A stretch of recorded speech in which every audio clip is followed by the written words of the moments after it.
They called her a maid, like she was just some woman in the background, polishing silver and keeping quiet. But let me tell you something. Camille Hart walked into that cold marble mansion and shook the entire damn place without even raising her voice.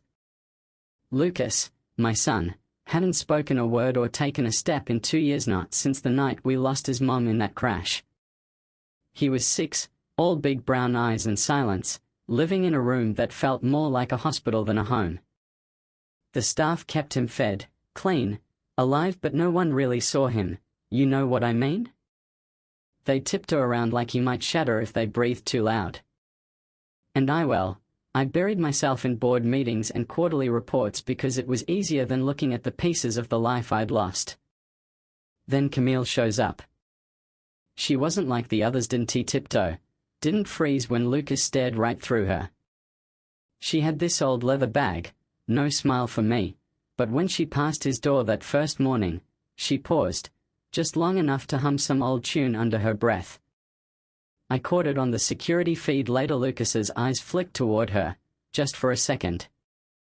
Might sound like nothing, but when you've been staring at a stone wall for 2 years, that's a damn crack in the bricks. She started small, swapping out the stiff white curtains for softer ones, tucking away the machines so his room looked like a kid's space again, not an ICU. And she talked to him, even when he didn't answer, like he was right there with her. I told myself not to get sucked in. I'd seen progress before, and it always ended the same, him holding a pile of broken hope. But then came the rain. One afternoon, skies all grey and dripping, I walk in to find Camille wheeling Lucas out to the covered patio. She's got this grin, and before I can bark at her, a gust of wind sends a spray of rain across his face. He laughs. Not a cough, not some reflex, an actual laugh, like the sound had been hiding in his chest for years.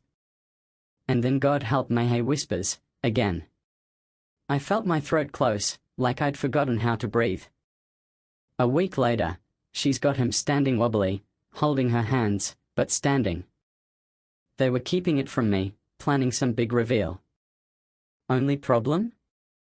Someone still don't know who snapped a picture. Next morning, it's plastered all over the internet. Headlines scream Miracle Boy and Billionaire fakes son's recovery for sympathy. Social media went feral, half the people crying over how beautiful it was, the other half calling me a liar. My board wanted Camille gone yesterday. Control the narrative, they said. Protect the brand. Like my kid's life was a quarterly loss. So I did what they didn't see coming. I doubled down. Called a press conference. Walked out there with Lucas in his chair, cameras flashing like machine gun fire. I bent down, whispered, ready, and damned if that boy didn't push himself up and walk 10 steps into Camille's arms. The room exploded. Some cheered, others shouted fraud right to my face. And then, because the universe has a twisted sense of humor, Lucas's grandparents decided to reappear. Haven't seen them since the funeral, but now they had lawyers, all polished and righteous, claiming I was endangering him, that Camille was some manipulative stranger with no medical qualifications. Court was a circus, therapists, specialists, reporters packed in like vultures. They dug into Camille's past, twisted her years of caring for sick kids into some sinister obsession. I was ready to fight to the bone, but then the judge asked to meet Lucas alone.